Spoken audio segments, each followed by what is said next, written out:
The way we gather has changed.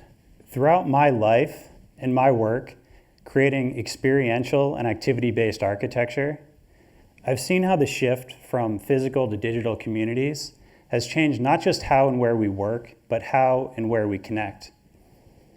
We all have digital lives, but research suggests that too much time online and too much social media leads to increased loneliness. And the Surgeon General and CDC refer to loneliness and isolation as an epidemic that's as serious as things like smoking, obesity, and other addictions. But the thing is, we're all in this together because it's affecting every generation. We've got older generations who are stuck in these online echo chambers, younger generations who are connecting through their phones, and kids are being diagnosed and treated for tech addiction. So in this shift from physical to digital communities, what many people have lost is this other place to go. Not home, not work, but these places that have historically been just as essential to get together, to go and gather. And so the challenge today is how can we create these places in a way that fits within our modern world? And so my story today really starts when I was 15. I was in high school. I wasn't a very good student. I really didn't know where I was going. And one day I went on a climbing trip to this little cliff near a shopping mall parking lot. But it was enough to give me a taste. And I loved it. I loved the shoes and the chalk and the way the gear would make it sound on your harness. And after that trip, I found out there was a climbing gym 30 minutes from my house.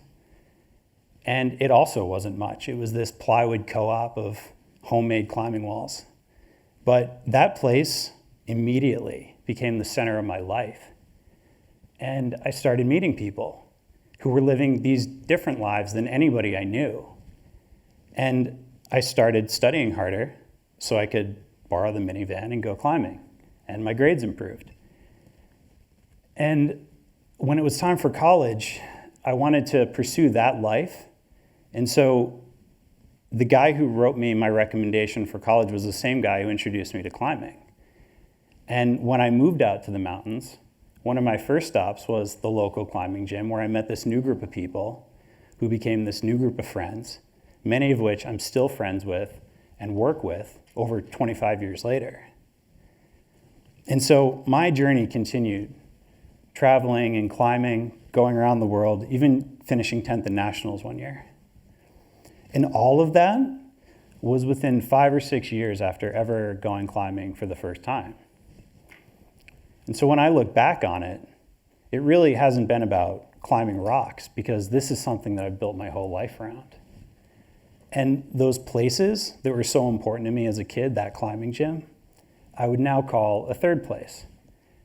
And the term third place was coined in the 1980s by sociologist Ray Oldenburg. And he defined it as the place you live is your first place, the place you work is your second place, and the place that you choose to go to gather and enjoy company, conversation, that's a third place. And he detailed how the third place has always been the center of community and core for community vitality.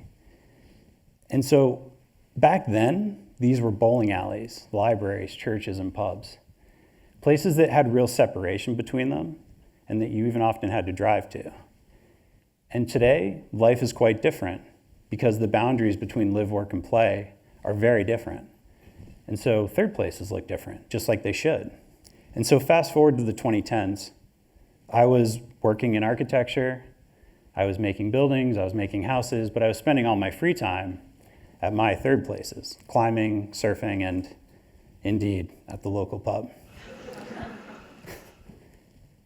One day at a climbing gym, I actually met someone who had just opened a climbing gym. And we started talking about, what the future of these could be. And I was this young architect in training, and I loved climbing, and I had ideas. And before you know it, we were looking at spaces to do these projects. And our goal for these projects was 100% to make an amazing climbing facility. But what we realized once we got them open was the power they had to bring people together and the amazing communities that were being created within these environments that we were making. And that what we were really doing was creating a modern third place. And since then, I've had the ability to work with many different types of project owners who all have different versions of these stories and different ways we can create these types of places. And the modern third place fits into what we would call the experience economy, where what we're really creating is experiential real estate, where people aren't just looking for things to buy, they're actually looking for things to do. And third places fit really well within that, because most of them today are based around movement and creativity and connection, these things that often create meaningful experiences. So even in our world today, where these boundaries are more blurred, we can still create places that support our modern lives in meaningful ways. And as an example of that, when we first started putting co-working spaces in climbing gyms, they were not successful because we had the most comfortable chairs or the best equipment. People used them because of the way they fit into their life. You could go climbing, get some work done, take a class, get a coffee, have a conversation, have a meeting, drop your kid off and do something else. Like, it all just sort of fit together. And that's why I look at these projects as an ecology, where what we're really doing behind the scenes is curating a selection of activities and spaces and programs that we put together. And we're sort of setting up relationships between them so that everything can grow out of that. And community grows out of that. You can become a part of the community just by showing up over a period of time. And you end up meeting people that are often become important people in your life. Friends, partners, mentors, younger, older. You can travel the whole world and quickly connect with people just because of these shared activities. And so these places can be anything, really. They can be places that are free, a park, a beach, a public park, places where different generations get together, families, individuals, some people to skate, some people to surf, some people to just have coffee, but come together for that company and conversation. They can be places that are more specific, like a club or a nonprofit, where it's often more about a specific activity that people are doing together, or a specific set of experiences that people are there to talk about and share and get support for. Sometimes it's these larger multi-purpose ecosystems where we're tailoring all the way the different pieces fit together. And sometimes it's actually the opposite, where we're taking things like co-working, fitness, and wellness, and putting them into older types of businesses, like a daycare, an office, or a community center, to expand those ecosystems and bring more people in. Because in all of these cases, what we're really doing is inviting people in, people with different abilities, different generations, different interests. They come in and they really make these places their own, and that's what actually brings them to life. And that's why they all can be so different, is because there's so many different people involved. So they can be anything from big multi-sport Olympic caliber training facilities with a bunch of different sports and public private spaces. They can be much smaller in remote parts of the world built by locals. And sometimes it's much more of just a corner at home or at work that's enough space to step away and get some separation. Because regardless of the activity and where it is, these places we go become central in our lives. And those lessons really ripple through everything. And many of us rely on them for our own physical and mental well-being. The reason we can use these activities and experiences as powerful natural attractions to get people to come out and get people to come back is because researchers would describe us as a play-based culture that thrives on play and interaction and uses it as a teaching and learning tool. And we talk about play relative to physical pursuits, but also business and humanities and politics. We talk about games of strength and skill and chance, but also playing instruments and the rule of law and game theory. And so it's easy to talk about how important play is for kids, But this is not just for kids. And neurologists would remind us that among many other things, that type of interaction through play helps keep our brains flexible. It helps us reduce stress. It helps us enhance creativity and social connections and manage symptoms for things like ADHD and depression. So this is not all about fun and games. That's actually the way we get people to come out and the way we get people to come back. But it's actually much more. It's really about taking play seriously and remembering that even in our digital lives, we cannot have pixels replace these places. When it comes to actually creating these places, I like to think of it like cooking, where what we're really doing is we're not just using the most expensive ingredients, or in my case, building parts. It's what you choose and how you mix them that makes the difference. Because you can't just throw a bunch of stuff in and hope for the best, because it's not that easy, and these places have to be authentic. And that's the difference between a place you go once a year and a place you go once or even several times a week. And authenticity comes from asking the right questions. And to me, that comes down to, what's the story we're trying to tell? So what I mean by that is, what are the ingredients and how do we mix them?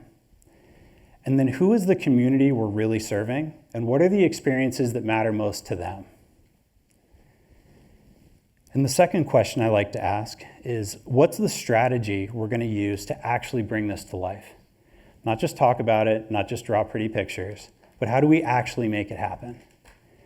And to me, that starts with figuring out what is the minimum viable project, the MVP.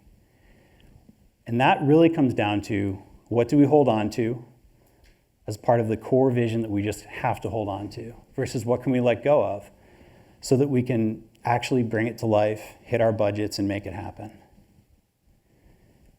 Because when we do it properly, these places become a modern third place, or a third place plus, where they're these multi-generational, multi-activity, inspirational environments that bring people together around exposure to these engaging activities and experiences. And it's a huge opportunity, because these can be so many different things. They can be big, small, for-profit, nonprofit, existing and entrepreneurial businesses that are the engines of community through the creation of these environments. And the reason it works is because the third place is about choosing to show up. It's not work, it's what you do with your free time. And that's why it becomes easier to relate to people. It's easier to talk, it's easier to bond, because you have all these similarities. You're getting together based on what you share, not what makes you different. And the reason why it matters today is because many of these places are gone, or they've become less central in our modern lives. But that's exactly our opportunity, is that we get to create the next generation of them. These curated and thoughtful ecologies that bring us together around these activities and events. And when I think back to my 15-year-old self, that kid who wandered into a homemade climbing gym, that place was so important to me. And he would love what we're making now, because these places matter. And so here's my simple takeaway.